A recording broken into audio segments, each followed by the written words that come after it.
கிருஷ்ணகிரி மாவட்டம் போச்சம்பள்ளி அருகே கட்டப்பட்டு வரும் தரைப்பாலங்கள் தரமற்ற முறையில் உள்ளதாக பொதுமக்கள் குற்றம் சாட்டியுள்ளனர். பாரூர் கிராமத்தில் 1000க்கும் மேற்பட்ட வீடுகள் உள்ள நிலையில் அப்பகுதியில் விளைபொருட்களை ஏற்றிச் செல்ல ஆற்று சாலையில் 2 புதிய தரைப்பாலங்கள் கட்டப்பட்டு வருகின்றன. இந்த தரைப்பால கட்டுமான பணிகளில் முறையான விகிதத்தில் சிமெண்ட் கலவை பயன்படுத்தப்படவில்லை என கூறப்படுகிறது. இந்நிலையில் பாலங்கள் இப்படியே கட்டப்பட்டால் விரைவில் இடிந்து விழுந்துவிடும் என பொதுமக்கள் குற்றம் சாட்டியுள்ளனர்.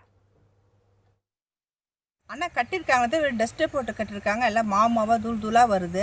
இந்த வழியில் நாங்கள் விவசாயத்துக்காக நெல் அறுவடை செஞ்சு எடுத்துகிட்டு போகிறது, பில்லு எடுத்துகிட்டு போகிறது, ஆற்றுக்கு போகிற வழி, சுடுகாட்டுக்கு போகிற வழி எல்லாம் இந்த வழியாக தான் நாங்கள் வந்துட்டுருக்கோம்.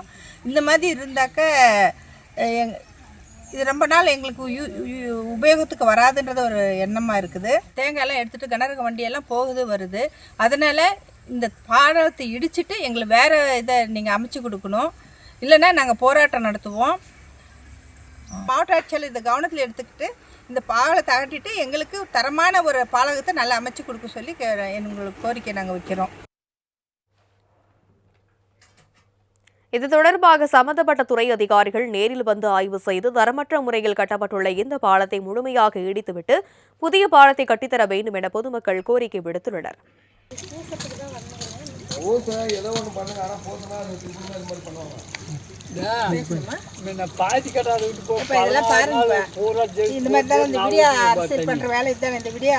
திமுக பண்ற வேலை இதான் கட்டடம் கட்டுறாங்களா? இதெல்லாம் விவசாயிங்க வாழ்ற இடம், விவசாயிங்க போற வண்டி போது வருது.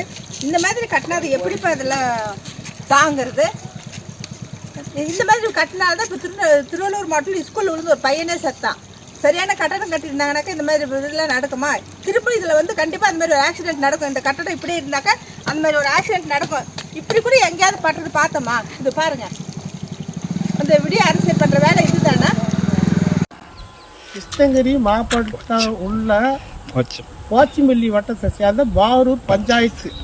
இது தென்பெண்ணை போகிற ஆற்றுக்கு போகிற வழி. இதில் சுடுகாட்டுக்கு போகிற மெயின் வழி இது. இதில் தரப்பாலம் 2-3 தவணை போட்டுக்கிறாங்க. போட்டு இதோட 3வது பீட் போட்டும் 4வது பீட் போட்டுக்கிறோம். 4வது பீட் போட்டோம் பாருங்க, பூரா பவுடராக ஓடி. இதை கேட்டால் கட்சிக்காரன் போஸ்ட் கொடுக்குறோம்.